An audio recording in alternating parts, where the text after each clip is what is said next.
अस्सलामु अलैकुम। मुजाहिद फरसाद। आज हम इल्म बयान की चौथी सूरत किनाया पर गुफ्तगू करेंगे। किनाया क्या है, किनाया की अहम अक़साम और इल्म बयान की चारों सूरतों में फ़र्क क्या है। तो पहले हम बयान करते हैं कि किनाया क्या है। किनाया के लुग़वी मानी हैं इशारा करना या बात पोशीदा करना। इस्लाही मानों में अगर हम देखें तो किनाया से मुराद ये है कि किसी लफ्ज़ को उसके मजाजी मानों में इस तरह इस्तेमाल करना कि उसके मजाजी मानी भी मुराद लिए जा सकें और उसके साथ साथ हकीकी मानी भी मुराद लिए जा सकें। जैसे आब हराम, इसका मतलब है शराब, लेकिन अगर इसको हकीकी मानों में भी इस्तेमाल करें तो आब हराम से मुराद होगा हराम पानी। तो अब हम शराब को हराम पानी भी कह सकते हैं।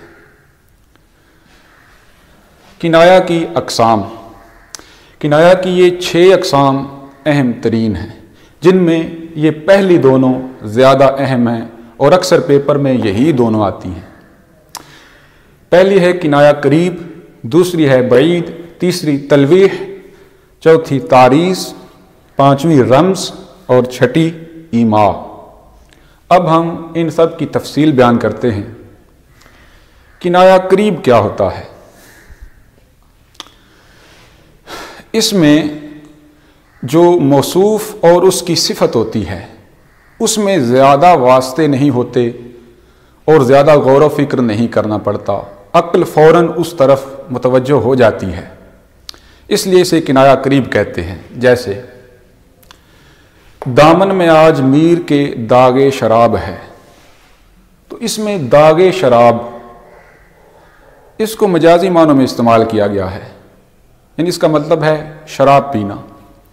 लेकिन अगर इसके हकीकी मानी भी मुराद लिए जाएं, यानी दामन पर शराब गिर गई, दागे शराब, शराब का दाग दामन पर है, तो वो भी मुराद लिया जा सकता है। तो चूंकि ये फ़ौरन समझ में आ रहा है कि दागे शराब से मुराद क्या है, तो इसलिए ये किनाया करीब है। किनाया बईद, इसमें सिफत और मौसूफ के दरमियान ज़्यादा वास्ते होते हैं, एक से ज़्यादा सिफतें होती हैं और वो किसी एक के लिए साबित की गई होती हैं, लेकिन ज़हन उधर फ़ौरन नहीं जाता, काफ़ी गौर व फिक्र करना पड़ता है। मसलन सुबह आया जानिबे मशरिक नज़र, एक निगार आतिशी रुख सर खुला। अब ये सूरज की बात हो रही है, यानी वो सुबह आया, ये एक सिफत है, और मशरक की जानिब आया। निगार का मतलब है खूबसूरत, वो खूबसूरत भी है। आतिशी रुख, उसका चेहरा सुर्ख है और उसका सर खुला हुआ है। जब देखें इतनी ज़्यादा सिफतें हैं और ये एक के लिए साबित की गई हैं और ये सूरज के लिए है। अब सूरज की तरफ ज़हन लाना ज़रा मुश्किल है, इसलिए ये किनाया बईद है।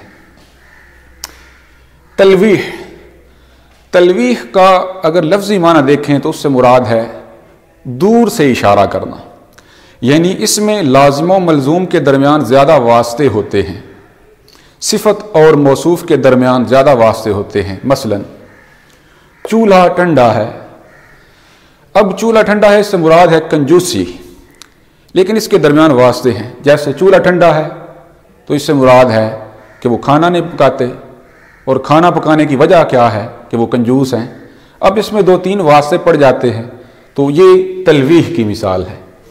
आगे है तारीज़, यानी वो किनाया जिसमें बात तो किसी और की जाती है लेकिन उससे मुराद कोई और लिया जाता है।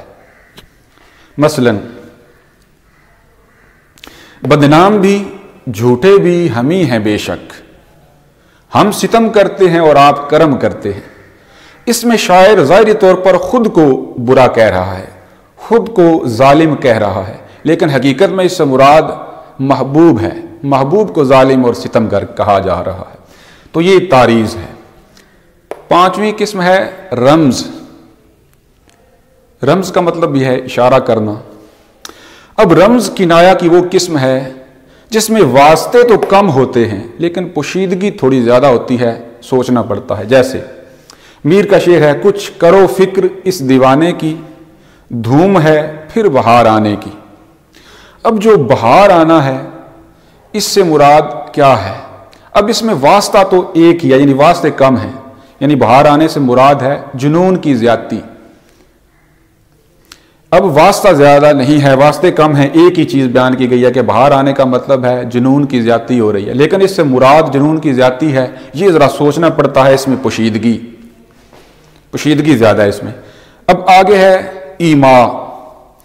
رمز اور ایما میں تھوڑا سا فرق ہے، اس میں بھی واسطے کم ہیں، ایما میں بھی واسطے کم ہیں، لیکن ادھر پوشیدگی زیادہ ہے، ادھر پوشیدگی بھی کم ہے۔ جیسے کہا میں نے کتنا ہے گل کا ثبات، کلی نے یہ سن کر تبسم کیا۔ اب کلی کے تبسم کرنے سے مراد کیا ہے کہ وہ تھوڑی دیر کے لیے کھلی، یعنی عارضی زندگی۔ اب یہ چونکہ اس میں پوشیدگی کم ہے اس لیے فوراً معنی سمجھ میں آ رہا ہے، تو یہ ایما کی مثال ہے۔ یہ 6 اہم ترین اس کی صورتیں ہیں کنایا کی۔ اب آتے ہیں علم بیان کی چاروں صورتوں میں فرق کیا ہے۔ علم بیان کی 4 صورتیں یہ ہیں: تشبیہ، استعارہ، مجاز مرسل اور کنایا۔ پہلے ہم ان کے لفظی معنی دیکھتے ہیں۔ تشبیہ کا مطلب ہے ایک چیز کو دوسری چیز جیسا قرار دینا۔ استعارہ کا مطلب ہے ادھار لینا یا مستعار لینا۔ مجاز مرسل کا مطلب ہے کہ لفظ کو مجازی معنوں میں استعمال کرنا جو حقیقت کے خلاف ہوں، اور کنایا سے مراد ہے اشارہ کرنا، پوشیدہ بات کرنا۔ اب ان کی اصطلاحی تعریفوں کی طرف آتے ہیں۔ تشبیہ، اس میں حقیقت ہوتی ہے، چونکہ ہم فرق بیان کر رہے ہیں، باقی یہ تینوں جو صورتیں ہیں ان میں مجاز ہے لیکن تشبیہ میں حقیقت ہے۔ استعارہ میں جو لفظ ہے وہ مجازی اور حقیقی معنوں میں اس کا تشبیہ کا تعلق ہوتا ہے، اور مجاز مرسل میں تشبیہ کا تعلق نہیں ہوتا، تعلق تو ہوتا ہے لیکن وہ تعلق کوئی اور ہوتا ہے، تعلق کی صورت کوئی اور ہوتی ہے، وہ تشبیہ نہیں ہوتی۔ استعارہ میں جو تعلق ہوتا ہے وہ تشبیہ والا ہوتا ہے، مجاز مرسل میں تعلق ہوتا ہے لیکن وہ تشبیہ والا نہیں ہوتا، وہ کوئی اور صورت ہوتی ہے۔ اور جو کنایا ہے اس میں لفظ مجازی معنوں میں استعمال کیا جاتا ہے لیکن حقیقی معنی بھی مراد لیے جا سکتے ہیں، یعنی چاروں میں صرف کنایا میں حقیقی معنی بھی مراد لیے جا سکتے ہیں اور مجازی معنی بھی، یعنی دونوں۔ تشبیہ میں صرف حقیقی معنی لیے جاتے ہیں۔